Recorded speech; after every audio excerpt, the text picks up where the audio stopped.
Hello, everyone. Welcome back to another episode of the Retail Tales, a podcast where we exclusively discuss all things AI across the retail value chain.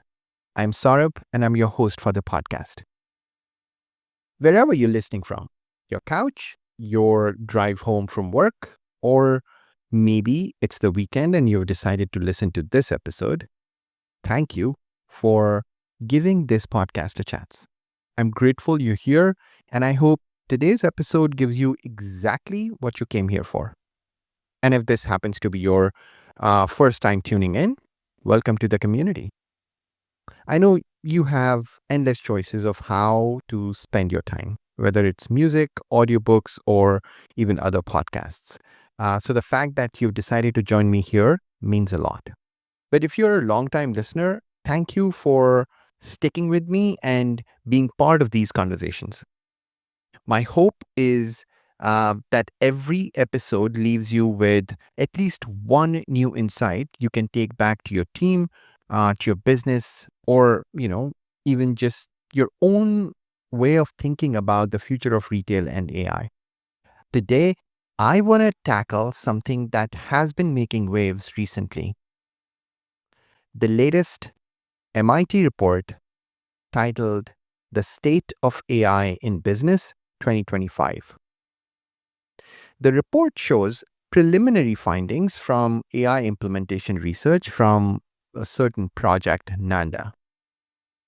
The duration of this research is 6 months, as described in the report, from January to June of 2025. And according to MIT, the report is based on a multi-method research design that includes a systematic review of over 300 publicly disclosed AI initiatives, structured interviews with representatives from 52 organizations, and then survey responses of 153 senior leaders collected across 4 major industry conferences. So that's the report. But if you've seen the headlines of some of the articles, you've probably noticed the big, bold claim that generative AI is failing. Now, if you've been listening to this podcast for a while, you know I have a lot of respect for MIT and their research. The report itself is thorough, it's data-driven, and absolutely worth reading. But here's the thing. When MIT News published it, it gave it this title: 95% of GenAI pilots at companies are failing. That, my friends, is a pure clickbait. And in my opinion, it's misleading. It grabs attention, yes, but it also paints a distorted picture of where we really are with GenAI. Think about it this way. A casual reader or even a business executive scanning headlines could walk away with the impression that companies are abandoning GenAI altogether. 95% failure, you see. That's simply not true. Some of you may have read the articles about the report, but have you read the report? You know what the funny thing is?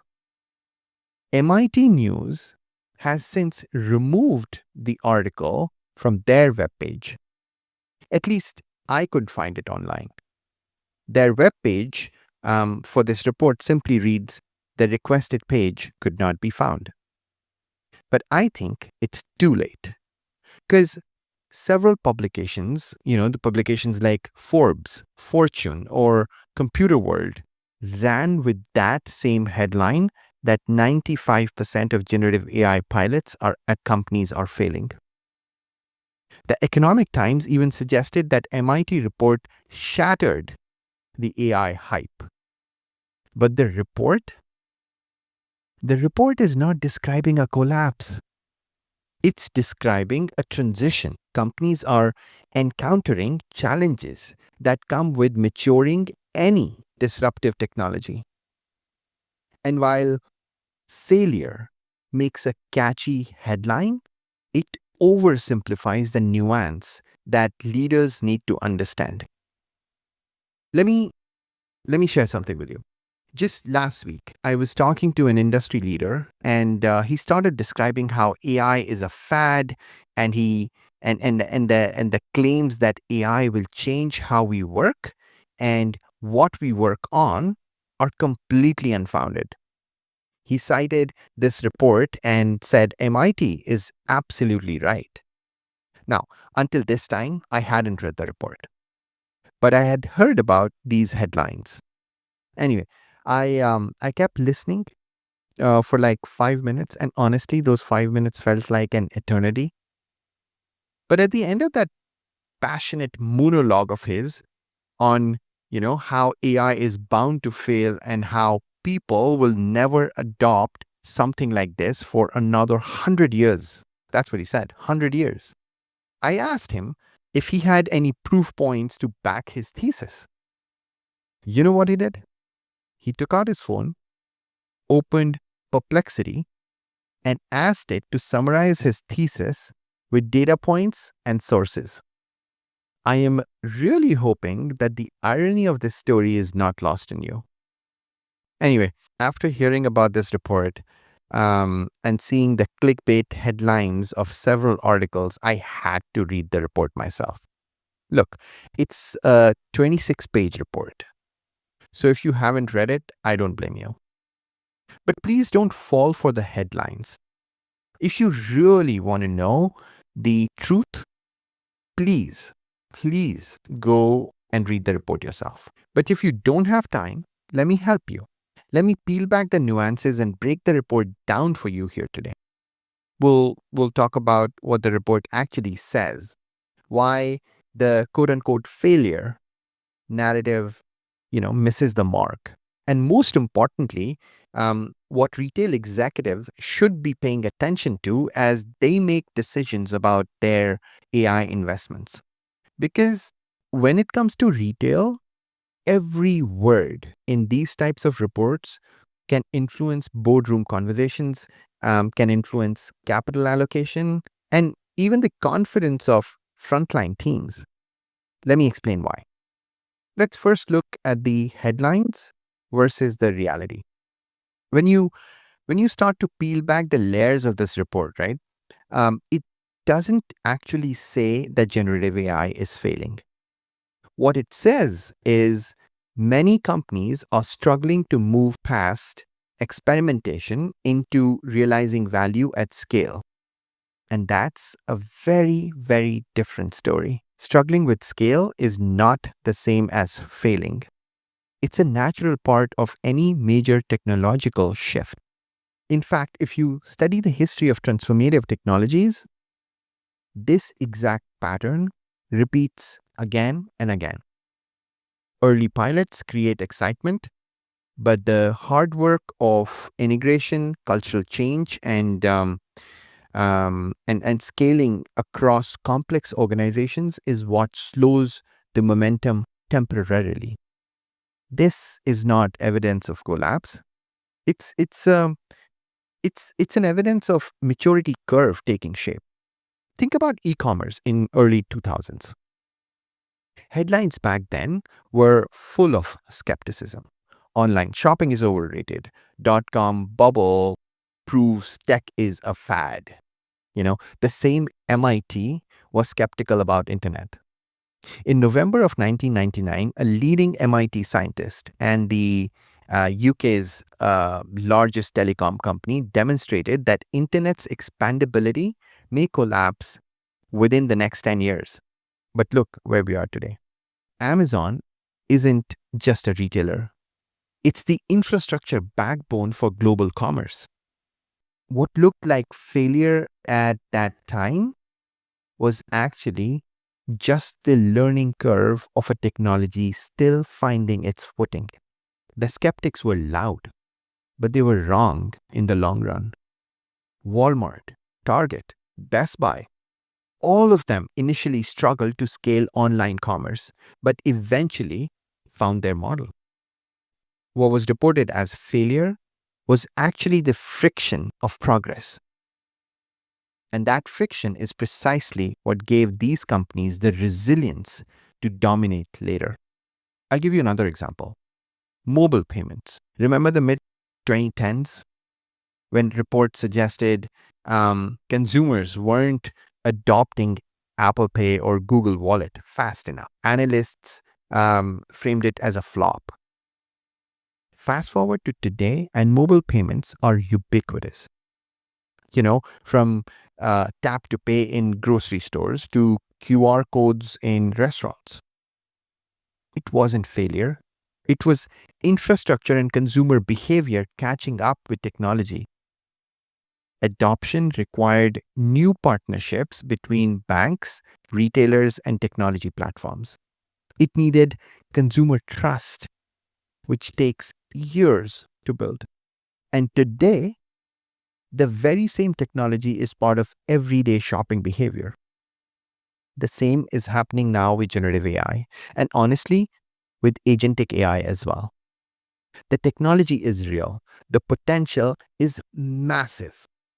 But the organizational readiness, governance structures, and to an extent, even cultural adoption are still catching up. That lag is being misinterpreted as failure, when in reality, it's the prelude to scale. The turbulence we see today is not an obituary of generative AI. It is a sign of a young technology maturing, much like the early internet or mobile before it. Actually, let's talk about the data from this MIT report, right? And let's look at it from retail angle. Retail, because that's where you and I live and breathe. According to this report, only 14% of retail executives surveyed said their generative AI initiatives had moved beyond pilots into scaled deployment. Now, at first glance, that might look like failure, but let's put that into context. Retail is one of the most complex industries to apply AI. With fragmented systems, legacy infrastructure, seasonal demand cycles, labor-intensive operations, and most of all, razor-thin margins. Even then, 1 in 7 retailers scaling generative AI within 18 months of mainstream adoption, that's impressive. And it shows real movement in an industry where change often takes years. Let me try and make it even clearer. Think about how long it took omnichannel retail strategies to take hold. Years of investments went into click and collect, endless aisle capabilities, and ship from store before they became standard practices. By comparison, the fact that a measurable number of retailers are already deploying generative AI at scale is a positive signal that the industry is learning faster this time around. These aren't science projects anymore. They're operational realities. Retailers like Walmart experimenting with GenAI-powered fresh food waste reduction, or Kroger testing hyper-personalized digital coupons. These examples show that this wave of adoption is not hypothetical, but already in motion. Even department stores and grocers are quietly deploying GenAI for everything from call center automation to store-level inventory optimization. The report also highlights that nearly 40% of retailers expect GenAI to streamline supply chain forecasting and replenishment decisions. And that's a huge deal for an industry where inventory mismatches can make or break a quarter. Consider how Target has experimented with AI-driven demand forecasting to reduce stockouts, or how European grocers are piloting GenAI-based dynamic pricing to better match promotions with customer demand. These examples, they basically illustrate that the transformation is not uniform, but it is spreading quickly and, and touching core business levers. And here's the kicker: 63% of retail leaders in the study said they expect generative AI to have a significant impact on customer experience within the next 2 years. That's not a story of failure. It's a story of early promise. It's a sign that retailers are beginning to see GenAI not just as a back office experiment, but as a customer facing differentiator. Whether it's tailoring promotions, or it's enhancing loyalty programs, or whether it's creating hyper personalized recommendations, the industry is signaling that it knows where the value will come from and is preparing to capture it.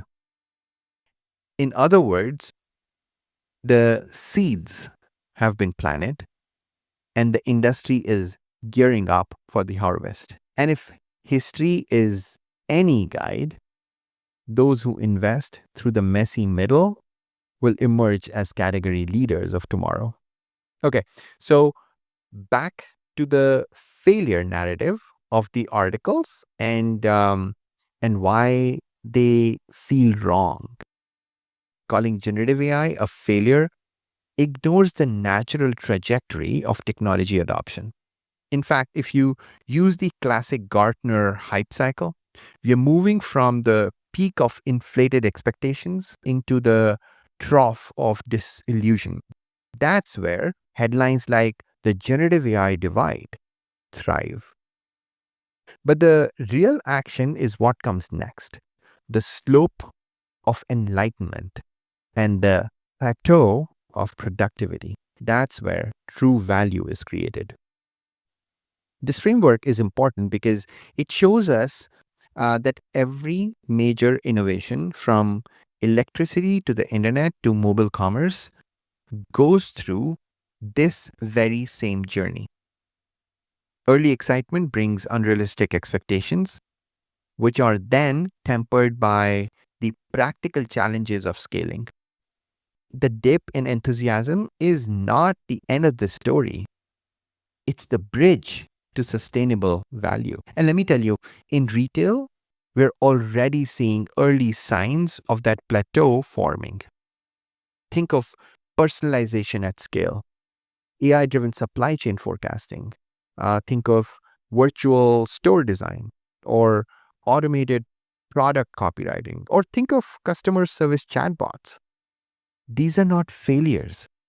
They're small, incremental wins that accumulate into systemic change. In fact, some retailers are reporting measurable gains already: double-digit improvements in forecast accuracy, reductions in return rates thanks to better product descriptions, thanks to generative AI, and higher conversion rates on loyalty campaigns enhanced by GenAI. Add to that the early movement in AI-powered workforce scheduling and digital shelf optimization. Um, and you start to see a picture of gradual but undeniable momentum. Each of these wins, while they're modest in isolation, stacks together to reshape operations and customer engagement. And that's the real story the headline misses, completely misses. Generative AI isn't failing, it's maturing. All right, so now let me focus on some lessons from retail.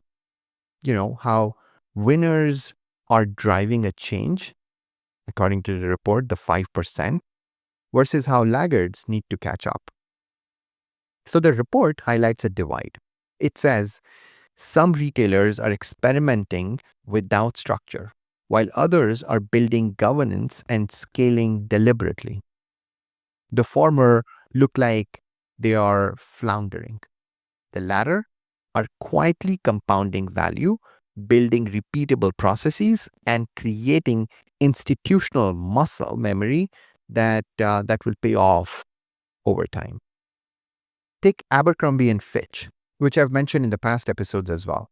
They went from being a struggling brand to one of the fastest growing retailers in the US, partly because of how they embedded AI in customer insights and generative AI into personalized recommendations, personalized communications. That did not happen overnight.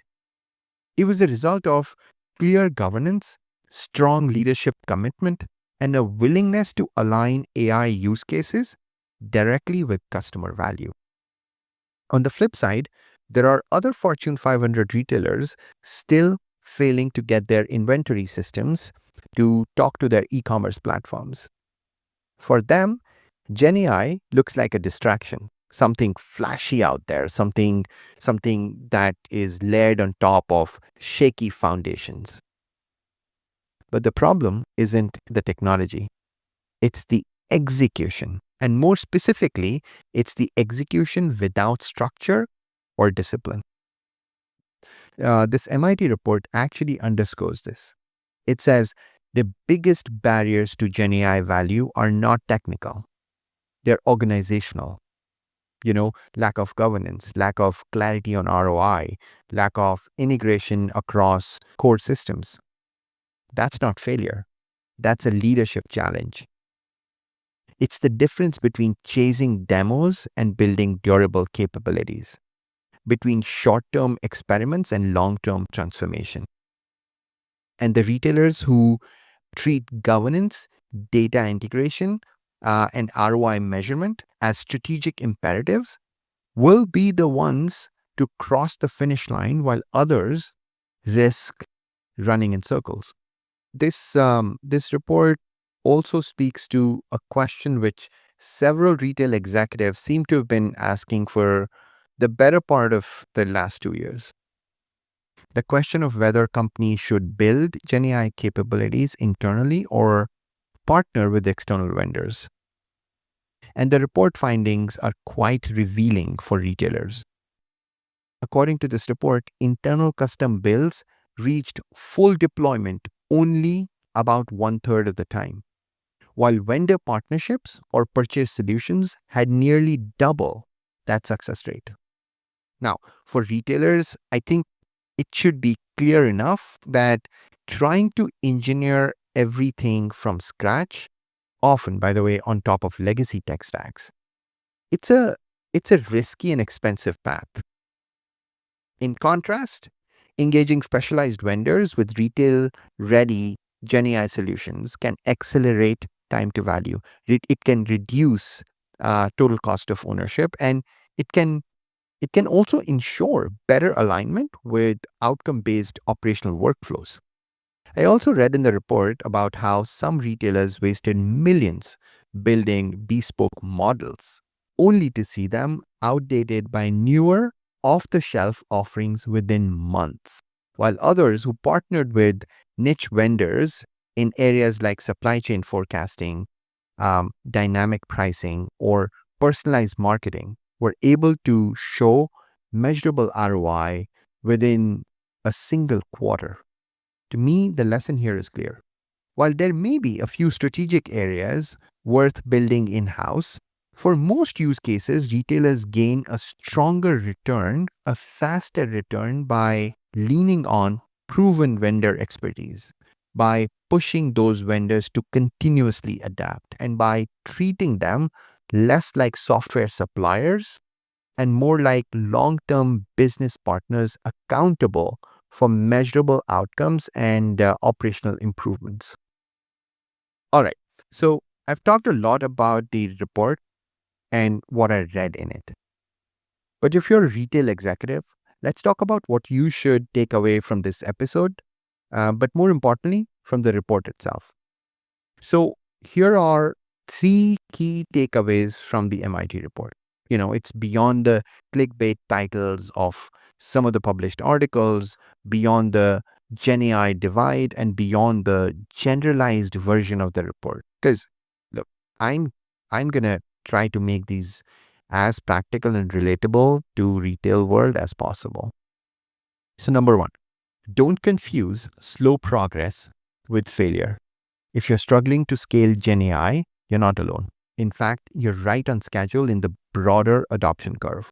Many retailers are still experimenting, and that's okay. The key is to recognize that these small steps accumulate. Think of them as as investments in organizational learnings.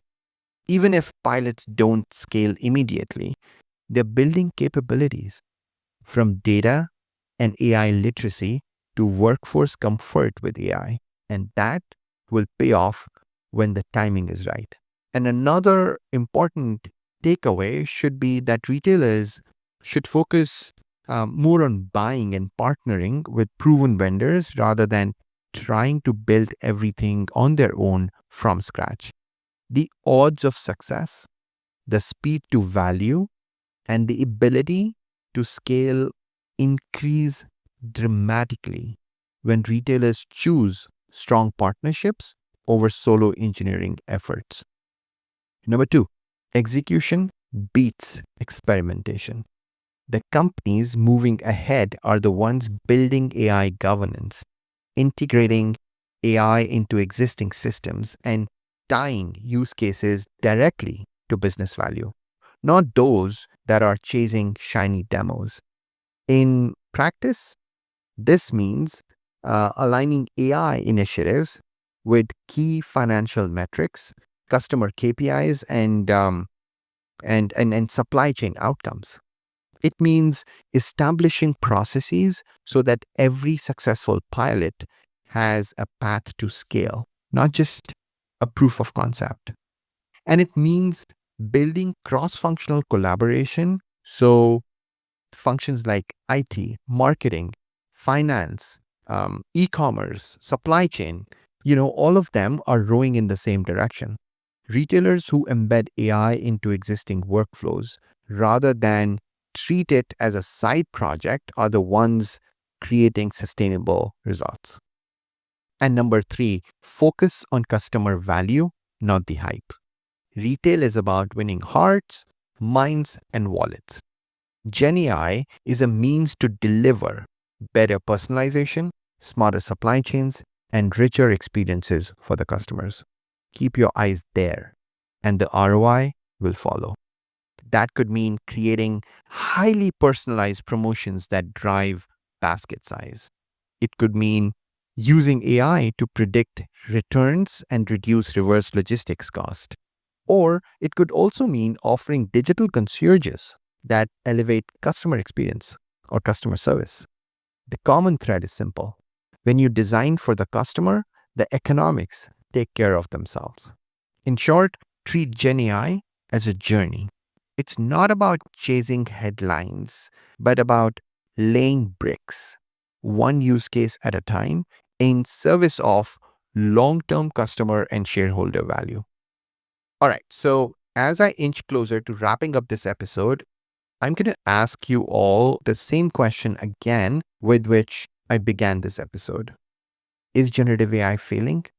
My answer is no. The MIT report doesn't prove that, despite the flashy and clickbaitish headlines of several articles citing this report.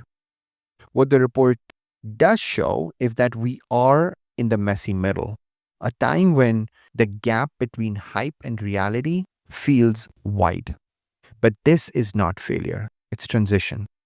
This is the part of the journey where leaders must lean into patience, persistence, and disciplined execution. The messy middle is where the building blocks of long term competitive advantage are quietly put in place.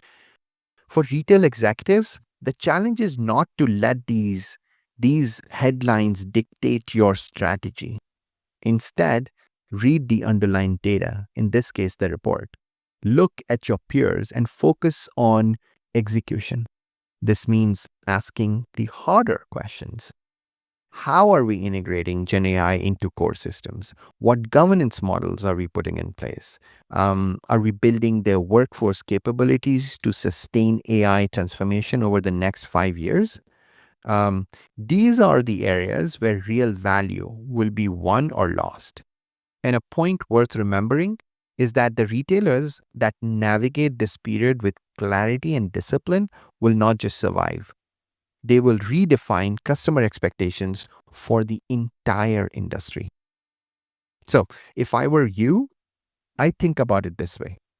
5 years from now, the retailers who leaned in thoughtfully today will be the ones defining the industry tomorrow. They'll have the advantage of mature data ecosystems, AI literate workforces, and customer experiences that feel natural and seamless because, you know what? AI is powering them behind the scenes. Meanwhile, those who let themselves be swayed by negative headlines risk delaying their progress until it's too late to catch up. And on that note, it's a wrap on this episode. Thank you for tuning in.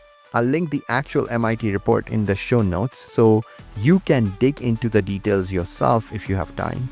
But if you liked what you heard, don't forget to subscribe to the Retail Tales on Spotify and Apple Podcasts. And as always, stay safe, stay healthy, and stay curious. And keep pushing retail forward with AI. Because while the headlines may shout failure, the reality is that the story is just beginning, and retail have a chance to shape what comes next.